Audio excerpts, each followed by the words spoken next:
Ashok Khare, Senior Advocate, assisted by Shri J.P. Singh, Advocate, submitted that in the present case, learned single judge has transgressed and overstepped his jurisdiction at the point of time when he has proceeded to allow the writ petition, and to substantiate this fact it has been sought to be contended that in spite of the fact that Parliamentary Act, namely Act number 2 of 2005, was not even under challenge as amended by Act number 18 of 2006, the same has been in effect altered. In view of this, the appeal in question deserves to be allowed, and especially in the peculiar background of the case that Dr. Madan Kumar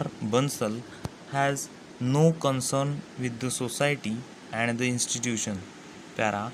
The request that has been made on behalf of the appellant has been resisted by the learned standing counsel as well as Shri Indraraj Singh, advocate, along with Shri Prabhakar Avasthi, advocate, by submitting that at no point of time the institution in question has been established by the members of the minority community, and on totally wrong facts the institution in question has been declared as minority institution, and this court has rightly allowed the writ petition, and petitioner Dr. Madan Kumar Bansal has full locus to assail the validity of the action so taken. Para. Before proceeding to consider the respective arguments that have been so advanced, the issue of locus is being taken up first.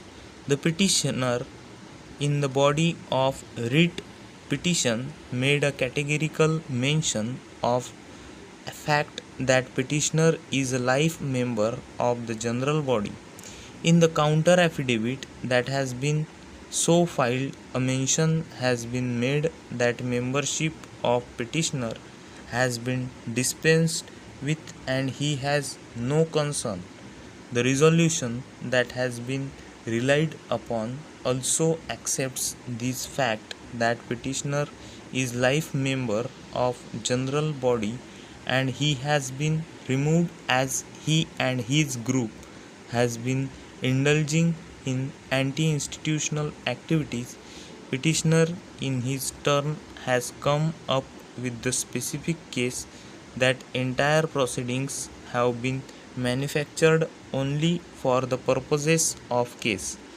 Once such are the allegations coming forward, coupled with the fact that the petitioner in the rejoinder affidavit that has been so filed has come up with the specific case that his grandfather made a contribution of rupees 11,000 in the year 1948, and the most surprising feature of the writ petition is that in the memorandum that has been so prepared, therein the name of petitioner's grandfather has been mentioned.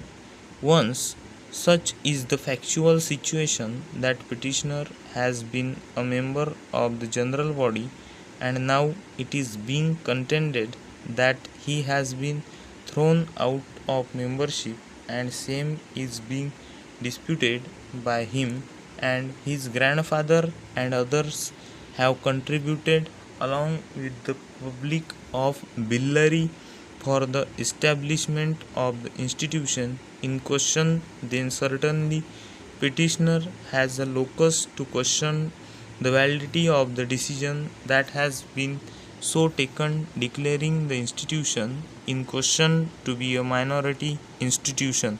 Over.